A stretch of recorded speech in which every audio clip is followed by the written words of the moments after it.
When you think of Roger Federer, what comes to mind? For most of us, it's probably words like grace, elegance, effortless genius. But here's the thing.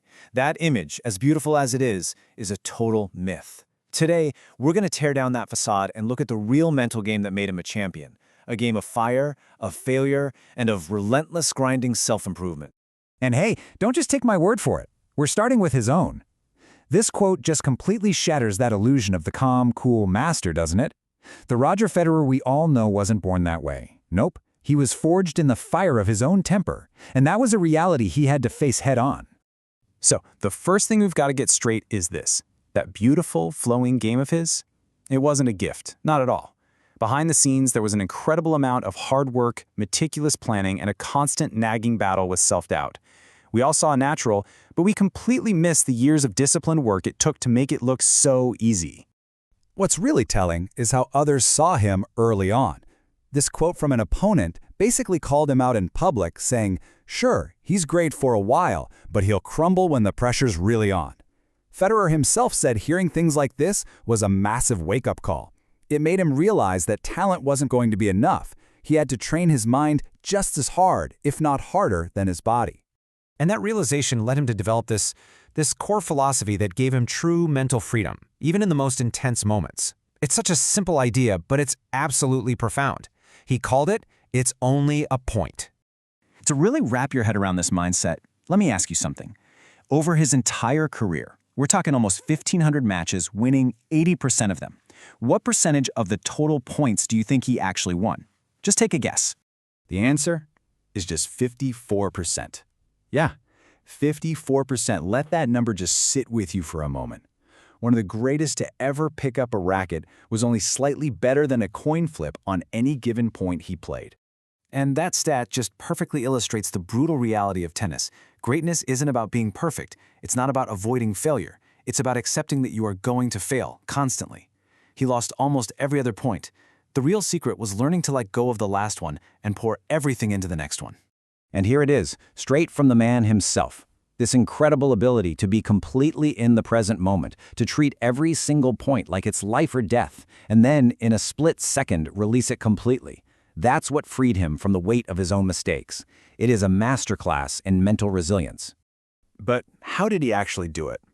Well, this wasn't just some mental trick he learned. It was about learning to manage his own fiery emotions.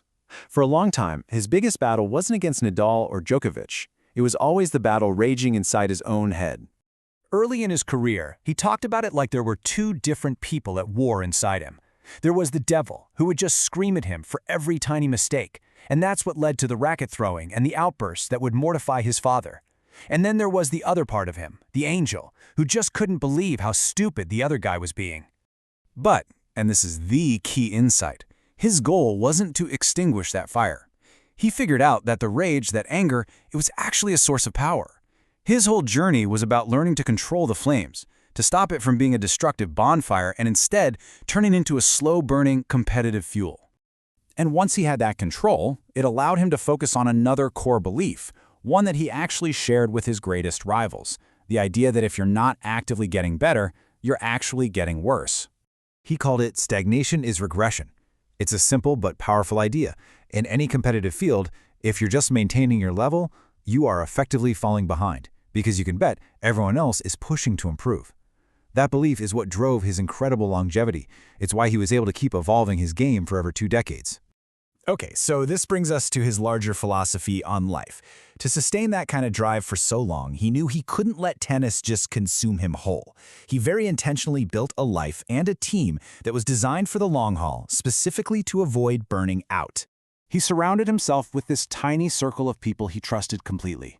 His early coach, his fitness guru, and his wife Mirka.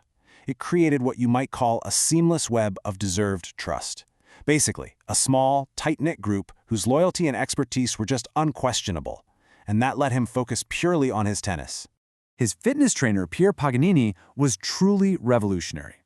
He saw training as this simple loop. You apply stress, you recover, and then you improve. But the real game changer was how he viewed recovery. He taught Federer that rest wasn't a break from training, it was an essential part of training. Intelligent rest was the secret to long-term consistency. And you could see this philosophy perfectly in his pre-match routines. I mean, it was night and day. Before a Grand Slam final, you'd have Rafa Nadal pacing like a caged animal, all intensity and high-energy sprints. And Federer? He'd be calmly chatting with his team about his house in Switzerland, like he was just sitting at a coffee shop. He saved all that mental energy, knowing he could flip that killer switch the second he walked on court. And really, at the end of the day, it all comes back to his life's motto. By keeping tennis in perspective, by prioritizing his family and his life outside the lines, he never burned out. He understood that tennis could show him the world, but it could never be his world. So here's the biggest takeaway from all of this. For 2 decades, Roger Federer's greatest rival wasn't Rafa Nadal or Novak Djokovic. It was the angry voice in his own head, the fire inside him. He became a champion because he mastered that inner game first, which kind of leaves us all with one final thought. Who or what is yours?